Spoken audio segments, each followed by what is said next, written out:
We can move on. Yeah. It's your boy Brandon Dent, aka Detroit Kool-Aid, your credentialed Detroit Pistons beat reporter and writer here for the network. And we got to get into this NBA draft. It's something called the NBA draft that's going down tonight. I know coverage begins at 7:30. We're going to kick things off around 7:15 here. So right after the Woodward heavyweights, y'all better be tapped in with them. Definitely make sure that you guys tap back in with us at 7:15 for our off-season kickoff for the Detroit Pistons, starting with the NBA draft. And we will be discussing kind of everything, the front office changes, the road ahead, and on the spot while the draft is going on, talk about how these moves could affect things going forward. And then hopefully we got time to zoom over to the press conference tonight after the first round. But we've made some updates to the big board. I did send that to the Slack. I got you. Yeah, so look, we got this kind of second version. I've been kind of mulling some things over, going back and looking at some film and comparing things. And Cody Williams has made a big jump in this final kind of draft day edition of my big board, my top 10 big board. Yeah, look, we got Zachary Reese. Alexander Sarr, obviously, is number one. Despite the news, I do believe he's the best prospect in this draft. But the news is he declined his workout with the Atlanta Hawks. He doesn't necessarily want to go there. The owner of the Hawks actually spoke on it as well, saying we had him scheduled. He declined his visit. So it's looking like he might go too, and that actually Zachary Reese is trending to go number one overall to the Atlanta Hawks. And then there could be so many trades that go down tonight that this draft could be absolute mayhem. But number three, I did a swap here. Modest Buzelis is now number three. And I have Reed Shepard at number 4, Dalton Knecht at number 5, Donovan Clingan, he stays at number 6 for me right now. But Cody Williams, he climbs the charts for me at number 7. There's a lot that he has to improve on. He has to get that strength and that weight up like we talked about yesterday. But just kind of looking at that potential, if you have an opportunity to kind of take a try on a guy like that, that's not a guy that I wouldn't mind the Pistons taking a chance on. So I like what he brings. 7'1" wingspan, 6'7" player. Might still have some room to grow as well, just in terms of height, especially with this game. I trust what the Pistons can do in terms of when his volume increases. But as we kind of go through this thing, we got Stephen Castle at 8, Rob Dillingham at 9, and Ron Holland at 10. I like what he brings volume-wise. I would like to see better efficiency, and it's kind of what he did at the G League Ignite. I'm wondering at the G League level with the Ignite, I'm wondering if that's kind of what his ceiling is. And when you talk about translating that over to the NBA, then obviously some of those numbers are going to take a hit too. But let's get into Alexander Sarr, the number one prospect on my top 10 big board for this NBA draft year. Alexander Sarr, 7-footer, has a little bit of handle, but he's not necessarily as kind of versatile or offensive player that you would say maybe Zachary Reese and Modest Buzelis are. Alexander Sarr is more one of those guys who, when you talk about a defensive anchor as a 7-footer, 224-pounder, he's everywhere on the court. Zach, he can defend out on the perimeter. He can defend in the paint. He can defend in the mid-range. He can defend in the pick and roll. He has really, really good foot discipline. He has good discipline to not really bite for too many of the hesitations or pump fakes. Alexander Sarr, he's an anchor to a defense. I want to believe that his ceiling could be the type of effect that we've seen Rudy Gobert have in several different situations now in this league. Alexander Sarr has that type of potential, and that's why in large parts across the board, he's viewed as the top, for a long time, the top overall candidate or prospect in this NBA draft. But is he better offensively than a Rudy Gobert? That's what, you know what, with rim finishing and his kind of potential, you see the form. He's not necessarily a floor spacer yet, but you see the form. The technique is there, and maybe with NBA development, he can be a floor spacer. But in terms of like his offensive feel around the rim, his ability to finish really a lot of kind of pick and rolls with dunks, present himself as a lob option, his ability to get out into transition as well, and lead the break too. That's something that really impressed me as well. His ability to kind of grab the rebound, push the break, and make the right plays, as well as this, man. His ability to kind of make drop passes, dribble handoffs, plays from the paint for his teammates, even out to not just the cutters, but also to people out there on the perimeter. He does have an offensive game in terms of being that kind of potent scorer. No, he's gonna have some work to do in that area. But when you're playing with a guy like Cade Cunningham, when you're playing with a guard like Jaden Ivey, who did find Jalen Duren a lot.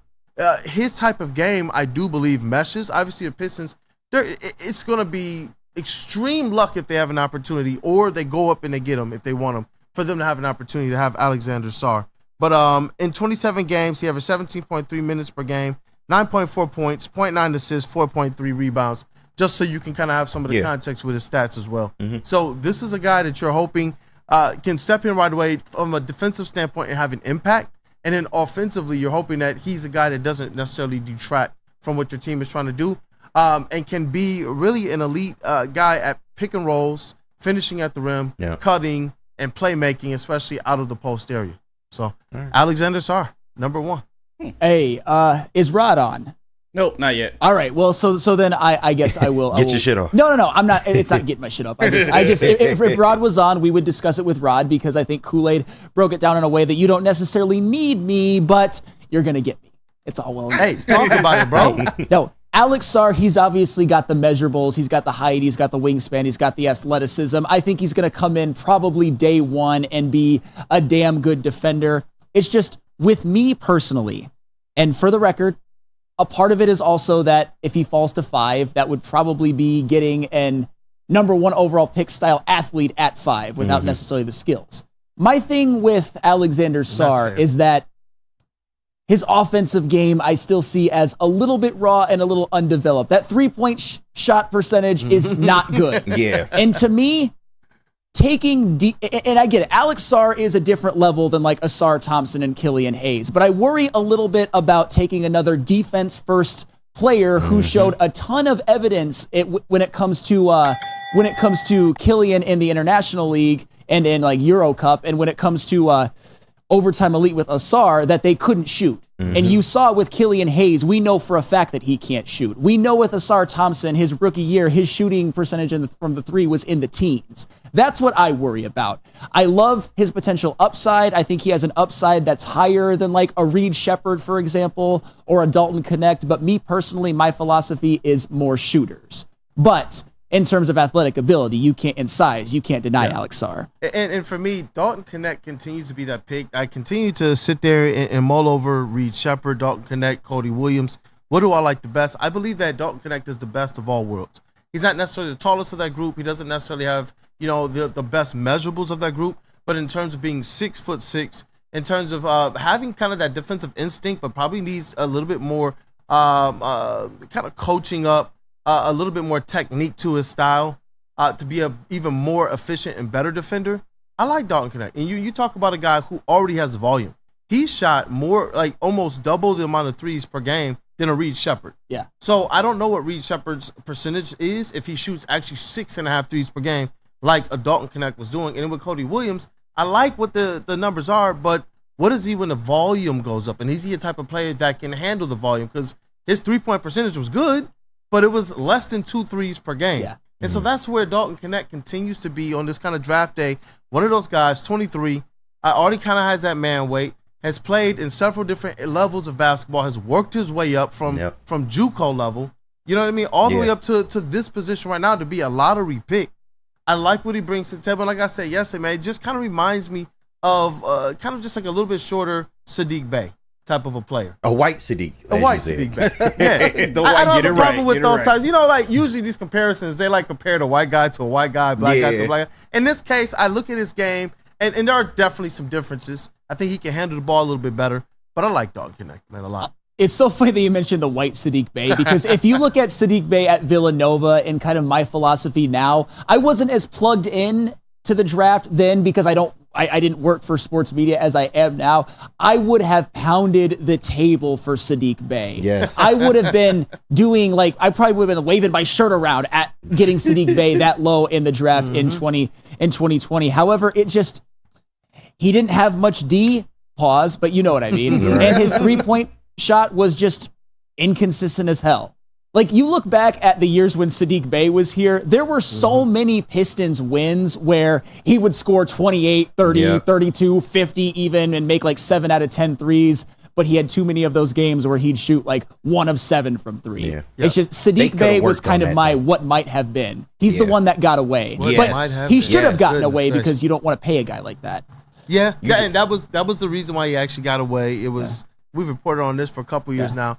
Is what that contract was going to be. I have a bigger issue with the return for Saddiq Bey, who I liked. And where Dalton Knecht to me is definitely a lot more intriguing than a Saddiq Bey or even a Luke Kennard, is that he's been so much more consistent and better a college three-point shooter than either one of those players in the past. 6.5 threes, 40+% from behind the arc. It's beautiful. That percentage goes up when you start talking about catch and shoot, as well as his percentage in the mid-range too. Like he really would like immediately help this team, and that's what they need. Yeah, the thing with Dalton Knecht is his ceiling. His ceiling is probably the one that's capped. So if you're taking him that high at 5, you're probably passing on a player that has a higher ceiling, but might not be able to contribute in the same ways right away, especially with shooting. I mean, that's kind of the story of Cody Williams versus Dalton Knecht. Cody Williams has a much higher ceiling, and he did shoot very well from 3, and he's more athletic and got the size, and I think he's going to be a better defender and everything. But Cody Williams shot less than 2 threes a game, and Dalton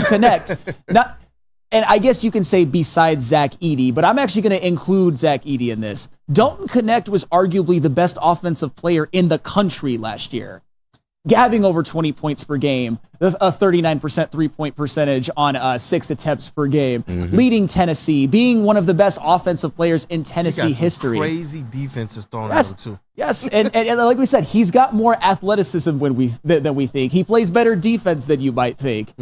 Dalton Knecht, I would not be mad at all if he was the number 5 overall pick. Preaching. I'm just saying. You got something to say before we get right on? No, go ahead. Hey, so we'll take a quick break. Yep, and we'll get back real to quick. Robbie. Hornets Muse, got to credit them for those highlights we were showing. Hornets Muse on X. Shout out. Thank you, definitely, Broder, making sure to keep business. But you know what? I appreciate you guys for kicking off this morning with the Wake Up Woodward crew as you do every day, Monday through Friday, 8 a.m. to 10 a.m.